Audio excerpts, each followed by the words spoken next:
सभी का नमस्कार है। जो मेरे वीडियोस और शॉर्ट्स को देखते हैं और जो मेरे प्यारे सब्सक्राइबर्स हैं, सभी को नमस्कार और वेलकम।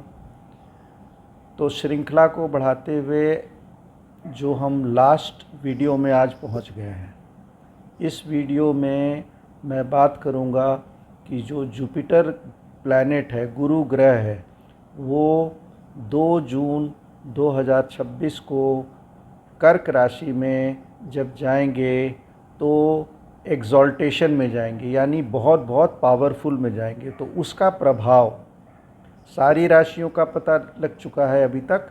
वृषभ राशि पिछले वीडियो में हमने बात कर ली थी, तो इस वीडियो में हम सिर्फ मेष राशि और मेष लगन की बात करेंगे।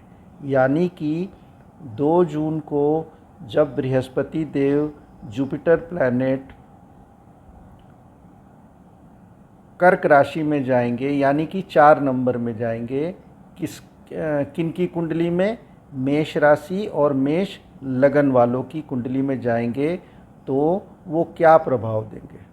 अब देखिए, राशि और लगन हम दोनों हर वीडियो में बात कर रहे हैं। इसलिए बात कर रहे हैं कि किसी का राशि मजबूत होता है कुंडली और किसी का लगन कुंडली मजबूत होता है।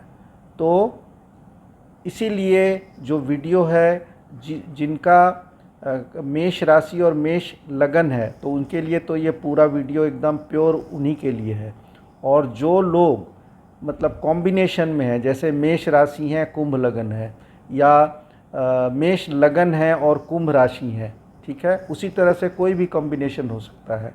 मेष राशि और मेष लगन से लेके मीन लगन तक कोई भी कॉम्बिनेशन हो सकता है। उसी तरह से मेष लगन और मेष राशि से लेके मीन राशि तक का कॉम्बिनेशन हो सकता है। तो जो कॉम्बिनेशन है, आप दोनों वीडियो देखिएगा और तभी डिसाइड होगा कि आपका एक्चुअल प्रेडिक्शन क्या होगा।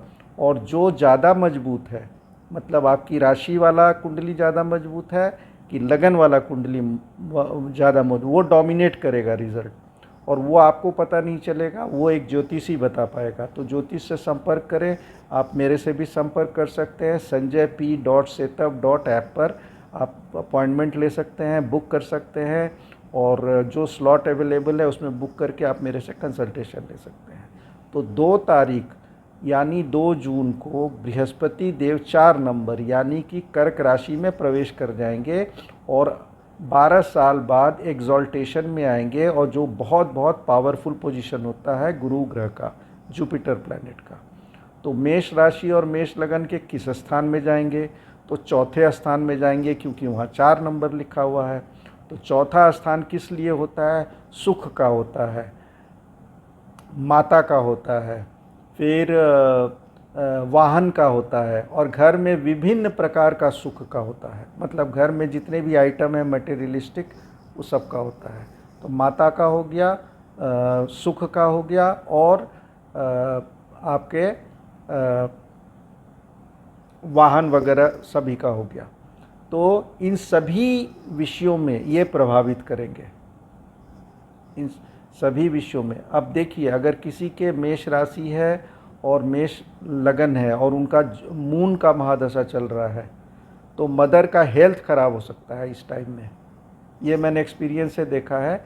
मून का महादशा मतलब मदर वाला हाउस का महादशा चल रहा है, और वहाँ जुपिटर आते हैं, तो जुपिटर स्थान हानि भी करते हैं। बहुत ज़्यादा हानि नहीं करते हैं, लेकिन स्थान केवल पंचम और नवम में बहुत अच्छा रिजल्ट देते हैं, वहाँ का स्थान हानि नहीं करते हैं। बाकी सब जगह में कुछ अच्छा रिजल्ट भी देंगे, और कुछ, अब जैसे कॉम्बिनेशन है कि महादशा मून की चल रही है, तो माता पर कोई मतलब इसका अफेक्ट आ सकता है, स्वास्थ्य संबंधी समस्या आ सकता है। आपके गाड़ी में, अगर आपके पास ऑलरेडी वाहन है, तो उसमें समस्या आ सकता है।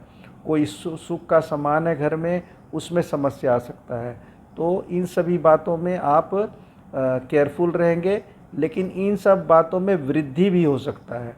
तो हमें हर कुंडली में एक वो देखना पड़ेगा कि आपकी कुंडली में बृहस्पति कितना पावरफुल है, कितने डिग्री पर है, डेबिलिटेटेड है यानी कि कमज़ोर है, या एक्सॉल्टेड है तो मतलब उसी जगह पर है, या कोई और जगह में है, मित्र के घर में है या शत्रु के घर में है, तो ये सारी असेसमेंट करके ही हम आपको बता पाएंगे कि बृहस्पति जब 4 नंबर में मेष राशि और मेष लगन के में जाएंगे तो एक्चुअल में क्या प्रभाव पड़ेगा। तो ये तो हुआ कि जहाँ पर जाएंगे उसका प्रभाव के बारे में। तो ये एक जनरल प्रेडिक्शन है, लेकिन हर कुंडली का अपना अपना अलग एक प्रेडिक्शन होगा, अगर वो मेष राशि है या मेष लगन है, क्योंकि उसमें सारे प्लैनेट कैसे परम्यूटेशन एंड कॉम्बिनेशन में है वो देखना पड़ेगा। अब जैसा हम हर वीडियो में ये बात करते आए हैं कि बृहस्पति की 3 दृष्टियां होती हैं, पंचम दृष्टि, सप्तम दृष्टि और नवम दृष्टि। पंचम दृष्टि को अमृत दृष्टि भी बोलते हैं।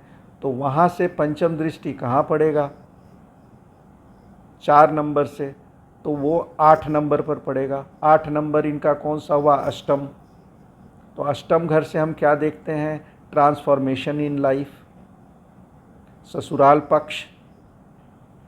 फिर हम ये देखते हैं कि लॉटरी, अनअर्न्ड वेल्थ। फिर हम देखते हैं कि आप जो है ऑकल्ट साइंस में या स्पिरिचुअलिटी के तरफ कितना झुकाव आ जाएगा। तो जब बृहस्पति की पंचम दृष्टि वहाँ पड़ेगी, यानी अष्टम घर में 8 नंबर पे, तो क्या क्या इफ़ेक्ट पड़ेगा? स्पिरिचुअल होने लगेगा वो आदमी, थोड़ा उसको इंक्लिनेशन होगा रिलीजियन के तरफ, ससुराल पक्ष से उसका संबंध अच्छा होगा, अनअर्न्ड वेल्थ मिलने का चांस बनेगा, लॉटरी मिलने का चांस बनेगा, उसके लाइफ में एक पॉजिटिव ट्रांसफॉर्मेशन आने का बहुत बढ़िया चांस बनेगा। यानी ये दृष्टि वहाँ पर जाने के बाद अष्टम भाव से संबंधित सारी फल उसको पॉजिटिव वे में मिलने वाली है। क्यों अच्छी वाली मिलने वाली है? क्योंकि दृष्टि, जुपिटर की दृष्टि जो होती है उससे बढ़िया दृष्टि किसी की होती नहीं है। बहुत ही बेनिफिक प्लैनेट है जुपिटर, और उसकी दृष्टि तो बहुत ही बेनिफिक है। तो पंचम दृष्टि अष्टम घर में पड़ेगी तो बहुत ही अच्छा रिजल्ट देगा। अष्टम से सारा रिलेटेड जो जो मैंने बताया, तो ये हमने डिस्कस किया पंचम दृष्टि का रिजल्ट। अब उसका सप्तम दृष्टि कहाँ पड़ेगा? तो कैरियर स्थान पे पड़ेगा। अब आप सोच लीजिए, कैरियर स्थान जो होता है 10th हाउस, तो वहाँ पर 10 नंबर लिखा हुआ है। तो 10 नंबर में क्या क्या आप देखोगे? कैरियर, स्टेटस, मान सम्मान, पिताजी, सब देखते हैं। तो यानी कैरियर में बहुत अच्छा कोई नौकरी मिल सकता है, स्टेटस आपका बढ़ सकता है, पिताजी से संबंध अच्छे हो सकते हैं, और काल चक्र में वो तो है ही है, वहाँ पर शनि का वो घर माना जाता है। तो मेहनत करके, चूँकि बृहस्पति की दृष्टि है, तो मेहनत करके आपको कैरियर में और न्यू जॉब मिल सकता है, न्यू जॉब मिल सकता है। अब देखिए, चतुर्थ भाव में मेष राशि का और मेष लगन का चतुर्थ भाव में बृहस्पति के जाने से शादी का योग नहीं बनेगा। शादी का योग अभी बना हुआ है 31 मई तक, उसके बाद वो योग एकदम कमज़ोर हो जाएगा, मतलब नहीं के बराबर रहेगा। अनलेस एंड अनटिल की महादशा किसी की चल रही हो शादी वाले घर की, तो शायद हो जाए, लेकिन उसमें भी बहुत मुश्किल होता है। जब तक कि बृहस्पति की दृष्टि नहीं पड़ती है सप्तम भाव पे, शादी का योग बहुत ही कमज़ोर हो जाएगा। तो मेष राशि और मेष लगन वालों का शादी का योग अब नहीं रहेगा। लेकिन हाँ, कैरियर से रिलेटेड, पिताजी से रिलेटेड और स्टेटस से रिलेटेड उसमें बढ़ोतरी होने वाली है। और अष्टम भाव का तो मैंने बताया ही है, पंचम दृष्टि का वो भी बता दिया। अब नवम दृष्टि कहाँ पड़ेगी? तो नवम दृष्टि पड़ेगी इनकी 12 नंबर पे। 12 नंबर कौन सा है? 12वां घर। 12वां घर से हम क्या देखते हैं? Foreign country, spirituality, religion, bent of mind, bed pleasure. फिर और भी क्या क्या देखते हैं? खर्चा। ये सारी चीज़ हम 12वें घर से, तो 12वें घर से खर्चे पे कंट्रोल, क्योंकि बृहस्पति की दृष्टि पड़ रही है। आपके कुंडली में अगर 5-5 प्लैनेट बैठे हैं 12वें घर में, तो आपका खर्चा नेचुरली बढ़ा रहता होगा। नेचुरली बढ़ा रहता होगा। लेकिन जब बृहस्पति की अभी दृष्टि पड़ेगी तो खर्चा कंट्रोल होना शुरू हो जाएगा। फॉरेन कंट्री में अगर कोई आईटी में है या कोई और ऐसे प्रोफाइल में है जहां उनकी प्रोजेक्ट वगैरह बाहर लगने वाली है, फॉरेन कंट्री का योग बन जाएगा जाने का। फिर स्पिरिचुअलिटी के तरफ थोड़ा ध्यान जाएगा, ओकल्ट साइंस के तरफ थोड़ा ध्यान जाएगा, रिलीजियन की तरफ थोड़ा ध्यान जाएगा, बेंट ऑफ माइंड उधर बढ़ेगा। फिर आप और 12वें से और भी जो मैंने बताया सारे रिलेटेड रिजल्ट, पॉजिटिव रिजल्ट मिलेंगे, क्योंकि दृष्टि है वहाँ पर। दृष्टि होने से उसकी पॉजिटिव रिजल्ट मिलेंगे। अच्छा, एक चीज़ जो हम मिस कर रहे हैं थ्रू आउट द डिस्कशन कि मेष राशि पे 7.5 भी चल रही है, जो पिछले साल 29 मार्च 2025 को शुरू हुई है। तो बृहस्पति के आने से कुछ चीज़ों में राहत तो मिलेगा, लेकिन 7.5 का प्रभाव तो चलता रहेगा। शनि अगर राहु के साथ है, शनि केतु के साथ है, या शनि अच्छे घर में नहीं है, तो स्वास्थ्य संबंधी समस्याएं चलती रहेंगी, क्योंकि अभी बृहस्पति का चतुर्थ भाव में जाने से स्वास्थ्य वाले घर पर तो दृष्टि पड़ नहीं रही है, तो वहाँ से कोई राहत नहीं है, वहाँ से कोई राहत नहीं है, क्योंकि उस पर कोई दृष्टि ही नहीं है, तो राहत कहाँ से मिलेगी। तो जो 7.5 का साइमल्टेनियसली इफेक्ट है, अच्छा या बुरा आपकी कुंडली के अनुसार, वो कंटिन्यू करेगा, वहाँ कोई राहत नहीं है। ये मत सोचिएगा कि बृहस्पति चतुर्थ में आ गए तो हर चीज़ ही अच्छा होने लगेगा, ऐसा नहीं है। क्योंकि 7.5 चल रही है, तो 7.5 में जो आपको बुरा प्रभाव या अच्छा प्रभाव ऑलरेडी मिल रहा है वो मिलता रहेगा। राहत कहाँ कहाँ मिलेगी? अष्टम घर से रिलेटेड, दसम घर से रिलेटेड और 12वें घर से रिलेटेड। लेकिन जो एंग्जाइटी है, रेस्टलेसनेस है, निगेटिविटी है, अगर चल रही थी तो चल रही, क्योंकि 7.5 में देखिए 100 में से 85 लोग परेशान ही होते हैं। कर्मा का रिजल्ट देते हैं शनिदेव, 15% उसमें एक्सेल करते हैं, क्योंकि उनका कर्मा बहुत अच्छा होता है, पास्ट जन्म का कर्मा और इस जन्म का कर्मा, तो उनका बहुत अच्छा रिजल्ट हो जाएगा। तो बृहस्पति के आने से उस जो हाउसेस का है उसमें भी बहुत अच्छा रिजल्ट हो जाएगा, और 7.5 का रिजल्ट तो अच्छा मिल ही रहा है। लेकिन 85% लोग 7.5 से डरते भी हैं, इसलिए डरते हैं क्योंकि कर्मा का वो आईना दिखा देता है। 7.5 शनिदेव आईना दिखा देते हैं कि देखो तुमने ये सब किया था, तो अब लो इसका ये रिजल्ट तुमको मिलेगा, क्योंकि न्याय के देवता हैं शनिदेव। तो वो उसमें उनमें कोई रियायत वाली भावना नहीं है कि आपको छोड़ देंगे, नहीं देंगे। और ये भी रियायत वाली भावना नहीं है कि अगर अच्छा करना है तो अच्छा करेंगे, देते रहेंगे आपको अच्छा रिजल्ट, उसमें भी रियायत नहीं करेंगे, अच्छा रिजल्ट देते रहेंगे।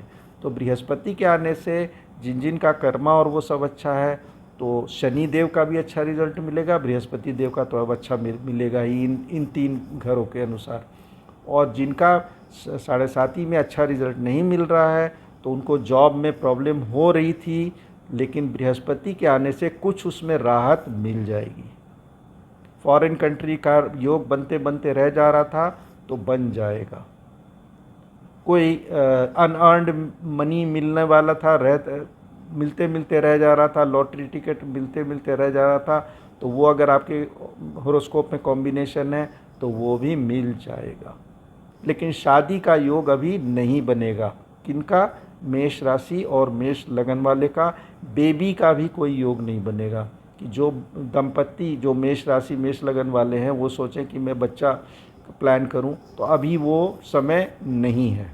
बृहस्पति का ये ट्रांजिट आपको उसमें सपोर्ट बिल्कुल नहीं कर रहा है। तो आशा करता हूँ ये संक्षेप में मैंने जो बताया आपको सारी इन्फॉर्मेशन पसंद आया होगा।